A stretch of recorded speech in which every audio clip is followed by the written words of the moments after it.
You guys might have seen me messing around with this vise recently, and it is a Stanley STA183069, which I just read from a piece of paper, and it cost me £19.94 from Amazon. I'm just going to go through a couple of the technical specs and what I've thought about it so far. Okay, so this bit here is the part that clamps onto your bench or your sturdy surface, whatever you need to clamp the little vise onto.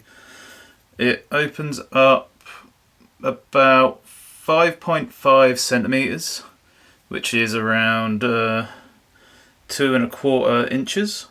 So that would be a limitation for it, I think. I can't really get this onto my big bench, I don't think, but I can get it onto the thing behind me. So I think that's a bit of a limitation. This could be longer, wider, but you know, it is a hobby vise, so maybe they're just trying to make it with the kind of compact feel in mind, because it is quite small and pretty easy to hold. Next thing I want to talk about is the jaw width. On the Amazon listing, it lists it as 3 inches. I got this at the maximum it can go before it basically comes out and unscrews itself, and it's about 2¾ inches. You can see there, about 7.1 centimeters. So it's not as wide as it says in the listing, which is interesting, unless it's without the rubber grips, maybe. That might be what it is. Let's try it without the rubber grips, see what it's like. Maybe that's what it is. Yeah, okay, so it's 3 inches without the rubber grips. So it's important to note that, because I think the rubber grips are quite essential when you're working on this kind of thing, especially small items, because you've probably got some details and things on there that you don't particularly want to crush between 2 pieces. So with the rubber grips, it's about 2¾ inches. Without them, it's about 3 inches. Okay, so I have this little platform to attach it to. Here we have the base of it that's going to attach on, so we can put that over there and then twist the bottom dial, and that clamps up to the bottom of the surface. So now that firmly clamped onto your surface, you have 2 adjustments to make. The first one will be the jaws, I suppose, to get your piece of wood in there in place. So let's just use this scrap piece of lime, put that in the jaws, tighten that up. And then you have this second little knob or handle down here to undo. And what that does is it loosens this piece and allows you to move the ball around. Here you can just undo this, and now the ball can move around. One thing I would say is this is kind of stiff when you first get it, but I sort of feel like that's a good thing, because you don't want this thing to move once you tighten it up. So I guess I would feel bad if this was really loose all the time, but yeah, it's kind of stiff when you first get to it. So you can get that in the position you want, and then just tighten it up at the bottom there until you feel it's tight enough.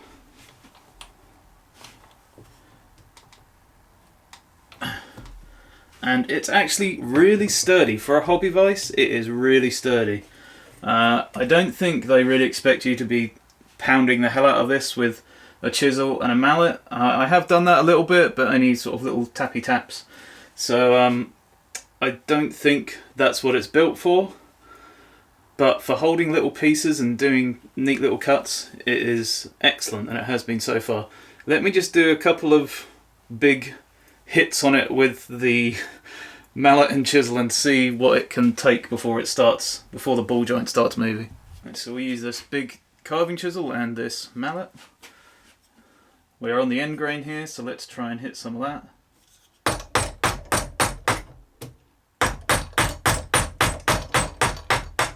Okay, so you can see it kind of wobbles a bit, kind of moves around a bit, but you know, that's because this isn't particularly sturdy, you know, and you know, it's going to wobble a bit. All vices wobble a bit. At least the ones I've had wobble a bit. Right, let's give it a bit more of a test. Let's try and come in a bit more on the edge.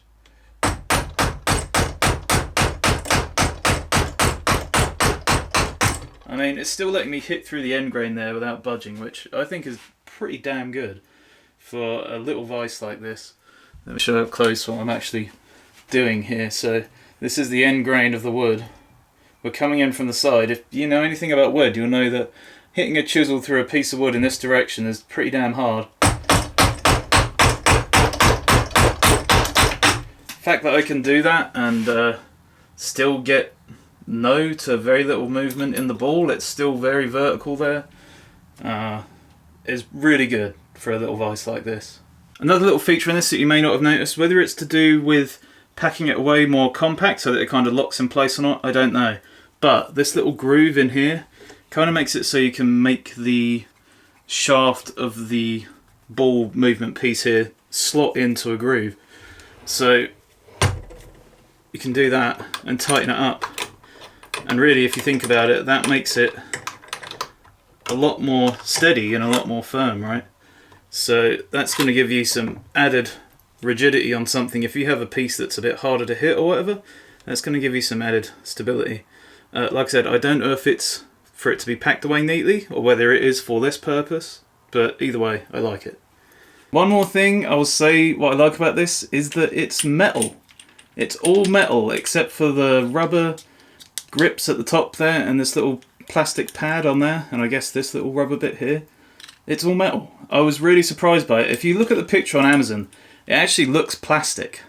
And I got it for just under £20, which is maybe like 22, 23 US dollars.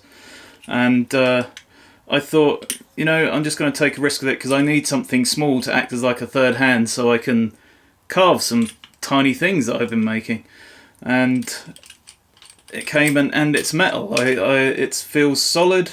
I have only been using it for about a month maybe, but you know, it hasn't done anything terrible yet. You know, it hasn't broken apart or blown into pieces, and I've abused it pretty badly, as I do with a lot of my tools.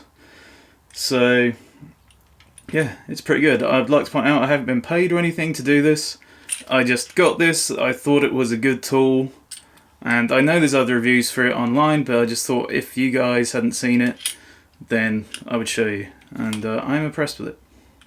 So let me show you a couple of the little pieces that I've been using with it. I mean, we used it for these three mini pieces. This little Game Boy I used the vise for. You can see lots of little bits in there that are